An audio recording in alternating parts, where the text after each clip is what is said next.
She gave me a sly smile as she slid the prenuptial agreement across the table, thinking she had me cornered. But what she didn't know was that I had spent the last 6 months creating a legal shield designed to withstand any betrayal she might attempt. The following day, her high-powered lawyer called, his voice trembling. "What did you do to the estate?" "My name is Vincent Barrett, 62 years old, and for 38 years, I've been an expert in asset protection. In simple terms, I help wealthy individuals keep their assets safe from those who want to take them." The irony isn't lost on me. I learned my lesson the hard way, 23 years ago, when my first wife, Caroline, took half of everything I had built. I stood in that courtroom and swore I would never let that happen again. Then, 15 years ago, my daughter Emma was tragically killed in a car accident caused by a drunk driver who received an 8-year sentence, serving just 4.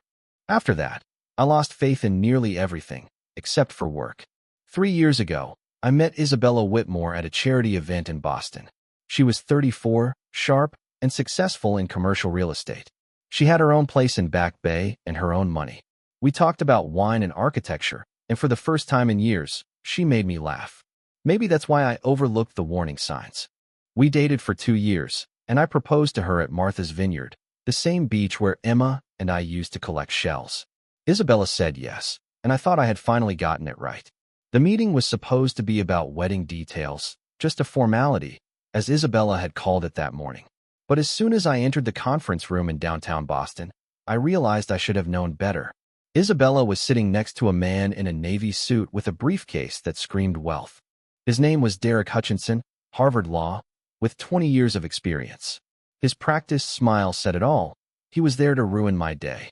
Isabella's smile, however, was different. It was smug, like she had been waiting for this moment. "Vincent," she said sweetly, "Derek thinks we should cover one thing before the wedding, just to protect both of us." She slid a cream-colored folder across the table. I knew exactly what it was before I touched it. After 38 years in asset protection, you develop instincts. "A standard prenuptial agreement," Hutchinson said smoothly. "Very reasonable terms. Just some clarity regarding separate property." I opened the folder. The first page was fine. The second page was acceptable. By the third page, I could feel my jaw tighten. Every clause was designed to protect Isabella, her condo, her accounts, her family trust. Everything she had stayed hers. Then, I reached the 7th page, the forfeiture clause. If I challenged any part of the agreement, I would forfeit everything, not just what I had, but any property or equity we acquired together, including the Napa vineyard we had been planning to buy. I looked up. Isabella was watching me with that same smug expression, waiting to see if I'd sign away my future. I closed the folder and stood up. "Enjoy your meeting," I said calmly. And then, without raising my voice, I walked out. No speeches, no arguments, just silence. Because in my line of work, I had learned one thing. When someone shows you who they truly are, you don't negotiate. You leave. The elevator doors closed behind me, and for the first time in years, I felt relief. Isabella didn't know it yet, but she had just made the biggest mistake of her life. While she had been plotting this little ambush, I had been preparing for it. You don't survive 40 years protecting assets without learning to protect yourself first. The call came before I even reached my car. I didn't answer it. I didn't even glance at the screen. Instead, I got into my Mercedes, turned off my phone, and drove north toward Cape Cod. I needed distance, not from the city, but from the noise I knew was coming. Isabella hated being ignored. Control was her addiction, and silence was the one thing she couldn't manipulate. I had seen it before in smaller ways. If I took too long to respond to a text, she'd send 3 more. When I needed space after a long day, she would follow me around the house, asking what was wrong until I gave in, just to stop the interrogation. But this time, I wouldn't give in. My beach house in Chatham had been in my family for 40 years. It was small, 3 bedrooms, right on the water. Emma loved it there. We used to spend entire summers fishing off the dock, grilling on the deck, and watching sunsets that turned the Atlantic into liquid gold. After her death, I couldn't bring myself to sell it, and I couldn't even rent it out. It was the last place where her memory felt alive. I spent the evening there on the same deck, whiskey in hand, watching the waves roll in. My phone stayed off. Whatever Isabella and Hutchinson were saying to each other in that conference room, I didn't need to hear it. What they didn't know, what they couldn't know, was that I had seen this coming 6 months ago. Not the prenup specifically, but the pattern. The casual questions about my estate, the mentions of financial planning, the way Isabella's eyes lingered on documents when I brought work home. She thought she was being subtle, but she wasn't. So, I made a call to an old friend, Clayton Rodas. We had met 20 years ago when I was restructuring assets for a client going through a nasty divorce. Clayton was the investigator who uncovered the wife's hidden accounts and offshore shell companies. Before becoming a private investigator, Clayton had spent 15 years with the CIA doing financial intelligence work. The man could find money hidden in places most people didn't even know existed. "I need you to look into someone," I told him over drinks at a quiet bar in Cambridge. Discreetly, Clayton raised an eyebrow. "The fiancé?" "Just the background. Family, finances, past relationships, anything that doesn't add up." 3 weeks later, Clayton handed me a folder.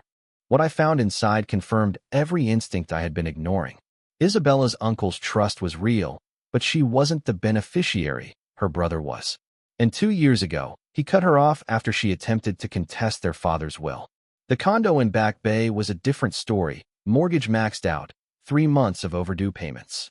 Her once thriving real estate career had crumbled when she was fired for falsifying client documents. Isabella Whitmore wasn't using that prenup to protect her assets. She was using it to protect her lies. Sitting on my deck, watching the sun sink into the ocean, I knew exactly what I needed to do. I hadn't just walked out of that meeting. I had walked into the final phase of a plan I had been quietly building for months. I returned to Boston on Monday morning, and 3 days of silence had done its job. My assistant, Sophie Mooney, greeted me at the office with coffee and a knowing look. Sophie, 27, sharp as a tack, had her own story of financial abuse, having escaped an ex-boyfriend's control 2 years ago. I helped her rebuild her life, and she knew exactly how predators operated. "She's called the office 12 times, Sophie reported, handing me a stack of messages. "Mr. Hutchinson called 6 times. They're getting nervous." "Good," I said. "Let them sweat." I sat at my desk and opened my secure email. Clayton had sent an encrypted file overnight. I downloaded it, read through the contents, and for the first time in days, I smiled. While I had been away, Isabella had been busy. She had called her bank, trying to access the joint vineyard account we had discussed, the one she thought was active, but it wasn't. It never existed.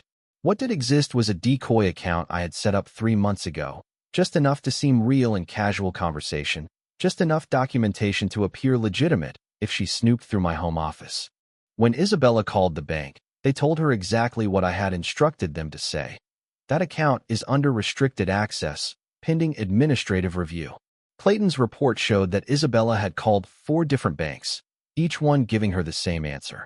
By the 4th call, according to the transcripts Clayton had obtained, her voice had started to shake. She was starting to realize something was wrong, though she had no idea just how wrong it was. I picked up my phone and dialed my estate attorney. Not some high-powered downtown firm, but a quiet office in Beacon Hill run by a woman named Margaret Chun, who had been structuring bulletproof trusts since before I even graduated law school. "Margaret," I said when she answered, "it's time to execute phase 2. "The full restructure?" she asked. "Everything," I said. "Let's file by the end of the day." "Vincent, this is irreversible," she warned. "Once we file these documents, there's no going back." "I know," I said. "That's the point." 6 months ago, Margaret and I had quietly begun restructuring my entire estate. Real estate, investment accounts, the family trust, even intellectual property rights from some old consulting work. Everything was being transferred into a newly formed private foundation, the Barrett Legacy Foundation, dedicated to preventing financial abuse and supporting families who had lost children to drunk driving. Emma's memory would be protected by legal structures so complex that even the best attorneys couldn't break through. Isabella's name didn't appear anywhere in the 200 pages of documentation. Not as a beneficiary, not as a spouse, not even as an acquaintance. As far as the law was concerned, Isabella Whitmore did not exist in my world. By 5 o'clock, Margaret called back. "It's done. Filed with the state, registered with the IRS, locked and sealed. The trigger clause is active as of the moment she presented you with that prenuptial agreement. The system recognized it as adversarial intent. Everything shifted automatically." I hung up and gazed out at the Boston skyline. Isabella had thought she was protecting herself. What she had actually done was activate a trap I had spent months building. Tuesday morning, my phone rang at 7:15 a.m. Unknown number. I picked up on the third ring. "Mr. Barrett," came the tight, strained voice. "Derek Hutchinson speaking. We need to talk about what you've done." His voice was no longer smooth. It was trembling. "What did you do to the estate?" I felt the moment I had been waiting for. "I'm not sure what you mean, Mr. Hutchinson," I said calmly. "Could you be more specific?" "Don't play games with me," Hutchinson snapped. In the background, I could hear Isabella's frantic voice, high-pitched and full of panic. "We've been trying to access information about your assets for a preliminary disclosure," Hutchinson continued, "and everything's been blocked. Not just blocked, it's disappeared." "What did you do?" "I restructured my estate," I replied simply. "Perfectly legal, perfectly transparent, filed with all appropriate authorities." "You restructured?" Hutchinson trailed off. I could hear papers shuffling. Then his voice came back, harder. "You moved everything into a foundation when the process began 6 months ago. Final filings were completed yesterday." Silence. Long enough that I thought he might have hung up. Then he sputtered, "6 months ago? Before the prenup?" "Well, before I agreed." "That's correct," I said. "Now, Isabella is entitled to disclosure. We have a right to understand your financial position before the marriage." "You absolutely do," I said, my voice pleasant. "My financial position is simple. I'm the founder of Meriditas, a charitable foundation. I draw a modest salary. I own no real estate personally, hold no investment accounts in my name, and have no assets subject to marital property law." "You're lying." "I'm not," I replied. "Feel free to verify with the Massachusetts Secretary of State's office. Everything's public record." More silence. Then I heard Isabella's voice, closer now, demanding the phone. Hutchinson must have put her on speaker. "Vincent, what the hell is this?" Isabella's voice was shrill now, all pretense of sweetness gone. "You can't just hide everything in some fake charity." "It's not fake," I replied. "It's a fully registered 501(c)(3) organization dedicated to preventing financial abuse and supporting families affected by drunk driving." When I heard Emma's name, I felt a breath catch in my throat. Using her name had been a calculated move, reminding me of how Isabella had pretended to care about my daughter's memory while secretly planning to rob me. "You did this on purpose." Isabella's voice dropped to something cold and spiteful. "You set me up." "No, Isabella," I said softly. "I protected myself. There's a difference. You wanted a prenup to secure your assets. I simply made sure mine were already secured permanently." "This is fraud," Hutchinson muttered, trying once again to regain control. "We'll file an injunction. We'll freeze everything until we can force full disclosure."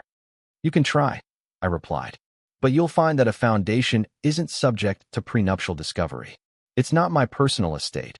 It's a separate legal entity with its own board of directors. I'm just one voice among 5. "Who are the other directors?"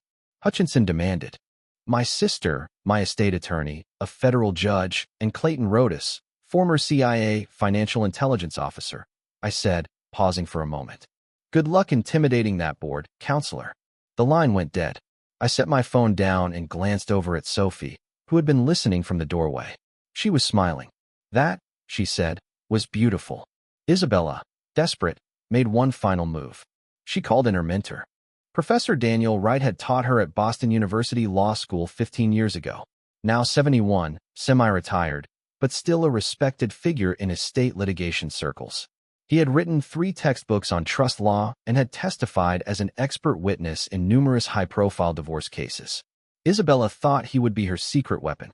Sophie intercepted the email Wright sent to my office on Wednesday afternoon. It was polite, professional, and asked if I'd be willing to discuss the recent restructuring with him as a neutral third party. I agreed immediately and invited him to my office the following Thursday morning. Professor Wright arrived at 9 o'clock sharp, carrying a leather briefcase worn soft with age. He was tall, thin, with white hair and sharp eyes that had likely intimidated many law students over the years. "Mr. Barrett," he said, shaking my hand. "Thank you for seeing me, Professor," I replied. "Coffee, please," he said. I poured coffee from the French press I kept on the credenza. We sat in my office, and Wright opened his briefcase, pulling out a folder. I immediately recognized the foundation documents inside. I've reviewed the restructuring, Wright said carefully. It's remarkably thorough. Thank you, I said. Isabella asked me to examine it for vulnerabilities, he continued. Potential grounds for challenge. And did you find any? I asked, though I already knew the answer. He studied me for a long moment, watching me over his coffee cup. Then he said something I hadn't expected. Mr. Barrett, do you know what I taught Isabella in my estate planning course? I didn't answer. I taught her that trusts are only as strong as the attorney who builds them, he said, tapping the folder. This isn't just strong. This is architectural. You didn't just move assets. You created a legal ecosystem designed to survive any challenge. Is there a question in there, Professor? I asked, raising an eyebrow. Wright smiled, but it wasn't a friendly smile. Why hadn't she seen this coming? Because she thought she was smarter than me, I said simply. She saw a man 25 years older, recently retired, probably lonely, an easy target. But you saw her first, Sophie said. I did, Wright. I closed the folder. I can't help her. Not legally. Everything you've done isn't just legal. It's brilliant, she said. The foundation structure, the trigger clause tied to adversarial intent, even the timing. He paused. You wrote part of Title 12, Section F, didn't you? Is it a state restructuring framework for federal policy advisors? I didn't answer. I didn't need to. Wright stood up and extended his hand. I told Isabella I'd review the documents. I have my professional opinion, he said. She challenged an architect with a blueprint. There's no winning that fight. After he left, Sophie came in. He's going to tell her it's hopeless, she said. Good, I replied. Maybe she'll finally understand. But I knew Isabella better than that. She wouldn't accept defeat. She'd escalate, and I was ready for that, too. Friday afternoon, something appeared online that changed everything. Sophie saw it first. She knocked on my door, tablet in hand, her face pale. Vincent, you need to see this. It was a legal blog post published just an hour ago. The title, Revocable Trusts and Revocable People, a cautionary note. My byline was underneath, but I hadn't written it. I read the first paragraph, and my blood ran cold. Then I read it again, more slowly, and realized what was happening. It wasn't my writing. It was better, cleaner, more precise. Margaret had written it. I called her immediately. She answered on the first ring, sounding entirely too pleased with herself. Before you say anything, Margaret said, I cleared every word with your foundation's board of directors. This is official foundation business. Margaret, what did you do? I asked. I published a professional observation, she said calmly, about the importance of transparency in partnership formation. How some relationships require full honesty before trust can be offered, and how trust, legally speaking, remains revocable when that honesty is absent. I read it again. Not a single name was mentioned. Not Isabella's, not mine, not even the foundation's. Just careful, clinical language about estate planning, relationship dynamics, and the legal concept of revocability. But anyone in Boston's legal community would know exactly what it was about. This is going to spread, I said. It already has, Margaret replied. It's been shared on 4 legal forums, 3 estate planning newsletters, and someone posted it to the Massachusetts Bar Association discussion board. She was right. By evening, my phone was ringing off the hook with calls from colleagues I hadn't spoken to in years. They weren't asking questions, just expressing quiet support. A federal judge I had worked with sent a 2-word text. Well played. Isabella's world was collapsing in slow motion. Her LinkedIn went quiet. The real estate firm where she claimed to work changed her status to former employee. Invitations to industry events disappeared. I didn't gloat, didn't celebrate. This wasn't about destroying her. It was about ensuring she could never do this to anyone else. Saturday morning, I drove to Mount Auburn Cemetery. Emma's grave was in the old section under a maple tree that turned gold every autumn. I'd had fresh flowers delivered the day before. I kept my promise, sweetheart, I said, kneeling beside the headstone. No one's taking what we built. The foundation is going to help a lot of families. Families like ours. The wind moved through the maple branches, and for just a moment, I could almost hear Emma's laugh. I stayed for an hour, then drove home. There was still work to do. Isabella's world continued to crumble, and I watched it unfold from a distance. Sophie kept me updated. The Back Bay condo went into foreclosure proceedings. The bank had finally lost patience with 3 months of missed payments. Isabella tried to fight it, but without proof of income or assets, she had no leverage. The real estate firm where she claimed to work issued a statement confirming she had been terminated 18 months ago for ethical violations. The statement was brief, professional, and absolutely devastating. It appeared on their website for exactly 24 hours before being quietly removed. But screenshots live forever on the internet.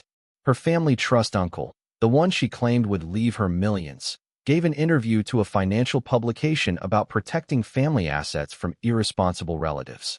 He never mentioned Isabella by name, but he didn't need to. But the hardest blow came from someone I hadn't expected. Caroline, my first wife, the woman who had taken half of everything 23 years ago, called me on a Tuesday afternoon. "Vincent," she said when I answered, "I heard what happened." "Did you?" I kept my voice neutral. "I'm calling to say I'm sorry. I waited. I did to you what she tried to do," Caroline continued. "I took advantage. I convinced myself I deserved it because marriage was hard, because you worked too much, because of a dozen reasons that didn't matter. But the truth is, I was greedy and selfish." "Why are you telling me this now?" I asked. "Because I saw the article, the one about revocable trusts and revocable people, and I realized you could have done to me what you did to her. You had the knowledge, the skill, the experience even back then. But you didn't." She was right. I could have fought harder in our divorce. I could have hidden assets, complicated the proceedings, and made her legal fees skyrocket. But I had been too heartbroken to play the game. "You let me win," Caroline said softly. "Because, despite everything, you still had honor. That's what she doesn't understand about you," Caroline continued. "You're not weak.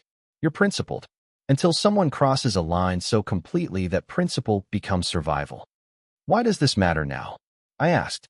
"Because I want you to know I've spent 20 years regretting what I did," she said. "And because Isabella deserves everything that's happening to her. But you, Vincent, you deserve better than revenge. You deserve peace."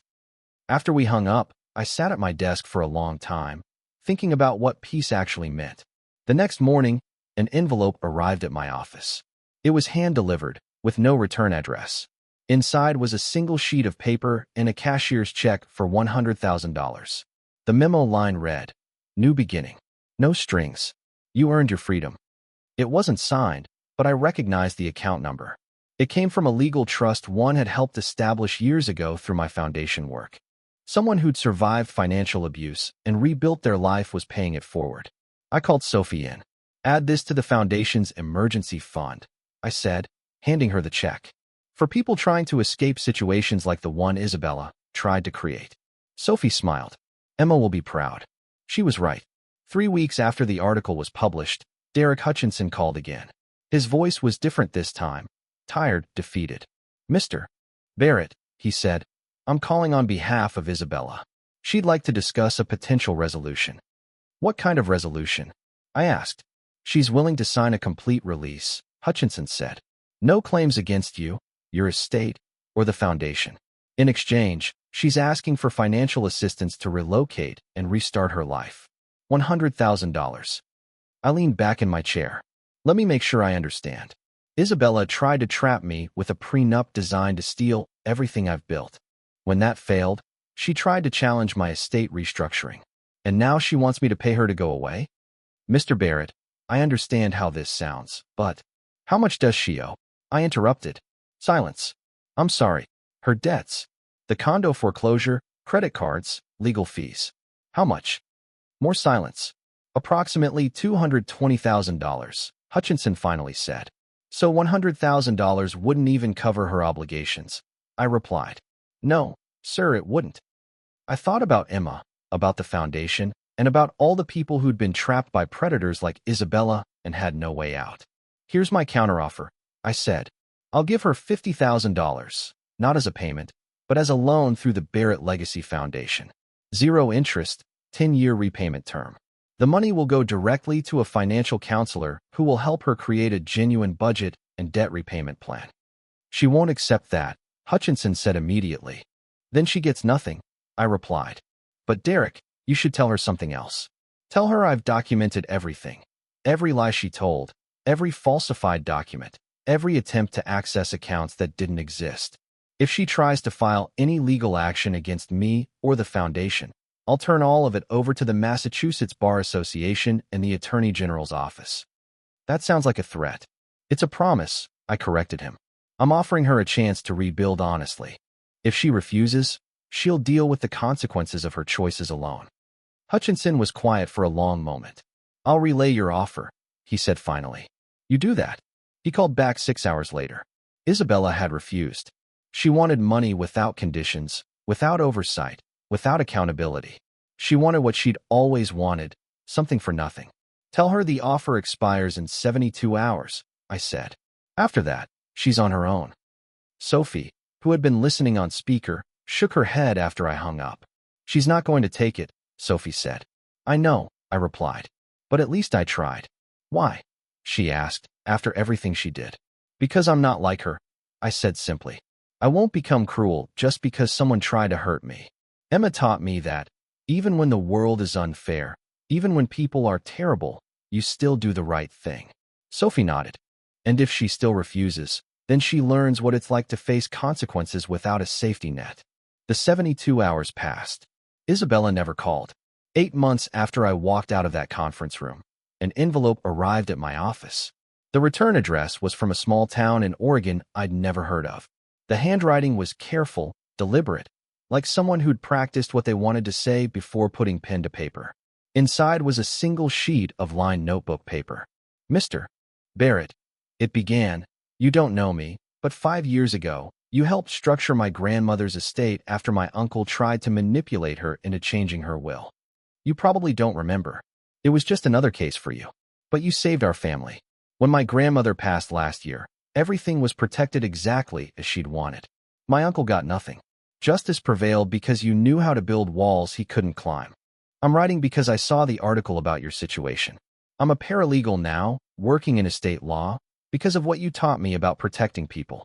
I want you to know that what you did, walking away from that woman, restructuring everything to protect your daughter's legacy, that wasn't cold. That was love. The purest kind. Thank you for showing me what integrity looks like. Even when it's painful, you changed my life. I hope knowing that brings you some peace. It was signed, Sarah Mitchell, Portland, Oregon. I read it 3 times, then folded it carefully and put it in my desk drawer next to Emma's last birthday card to me. Sophie noticed my expression when she brought in the afternoon mail. Good news? She asked. Reminder, I said, that doing the right thing matters, even when no one's watching. That evening, I drove to Chatham. The beach house felt different now, lighter somehow. I sat on the deck with a glass of wine and watched the sunset paint the Atlantic in shades of amber and rose. My phone buzzed. Clayton Rodas thought you'd want to know, he said. Isabella left Massachusetts, moved to Florida last week. Good for her, I said, and I meant it. You're not curious about what she's doing? No, I said simply. She made her choices. I made mine. We're both living with the consequences. Clayton was quiet for a moment. You know, he said, most people in your position would want revenge, want to see her suffer. I'm not most people, I said. Emma taught me that anger only hurts the person carrying it. Isabella's gone. The foundation is thriving. I'm free. That's enough. After we hung up, I thought about what freedom actually meant. Not just freedom from Isabella, but freedom from bitterness, from the need to control outcomes, from the weight of trying to fix people who didn't want to be fixed. The sun disappeared below the horizon, and the first stars appeared. I raised my glass to the sky. We did it, Emma, I said quietly. Your legacy is safe, and I finally learned what you tried to teach me. That the strongest walls aren't built from stone and steel. They're built from knowing your own worth. 14 months after walking out of that conference room, I met someone new. Her name was Rachel Porter. She was 58, a high school English teacher from a small town in New Hampshire. We met at a bookstore in Portsmouth, where I had gone to find a first edition of Emma's favorite novel. Rachel was looking for the same book. We laughed about the coincidence, got coffee, and talked about literature, life, and loss. She'd been widowed 7 years ago. Her husband, a firefighter, died saving 3 children from a burning building. He was a hero, she said simply. And I spent years angry at him for being brave, for choosing strangers over staying alive for me. Then I realized that's who he was. I didn't fall in love with someone who played it safe. We dated slowly, carefully. No games, no performances, just two people who had survived grief and learned to be honest about their scars. 3 months in, over dinner at a quiet restaurant in Maine, Rachel asked me about my estate planning. I tensed immediately, old instincts firing. She noticed. "I'm asking," Rachel said gently, "because I want you to know I don't care about any of it. I have my teacher's pension, my small house, and that's enough. Whatever you've built, whatever you're protecting, it's yours. I'm here because I like who you are, not what you have." "I need to tell you something," I said. I told her everything. Isabella, the prenup, the foundation, the restructuring, all of it. Rachel listened without interrupting. When I finished, she reached across the table and took my hand. "You protected your daughter's memory," she said. "That's not cold, Vincent. That's beautiful." We were married 8 months later. A small ceremony, just family and close friends, on the beach in Chatham where Emma used to collect shells. No prenup, no contracts, no lawyers, just two people who had learned that real love doesn't need contracts because it's not built on possession.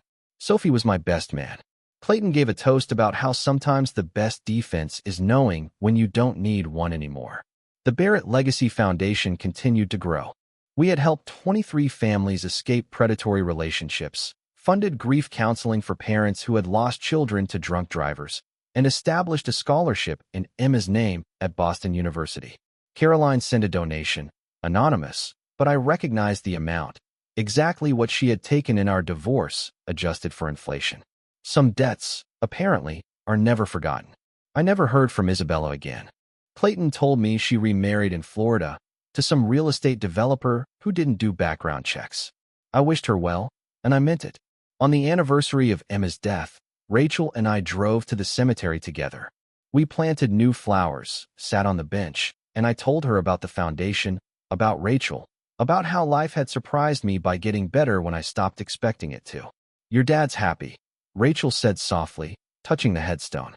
"I promise I'll take good care of him." The wind moved through the maple tree, and somewhere a cardinal sang. We drove home as the sun set, and for the first time in 15 years, I felt something I had forgotten existed. Peace. Not the absence of pain, but the presence of purpose. And that, I realized, was Emma's final gift to me.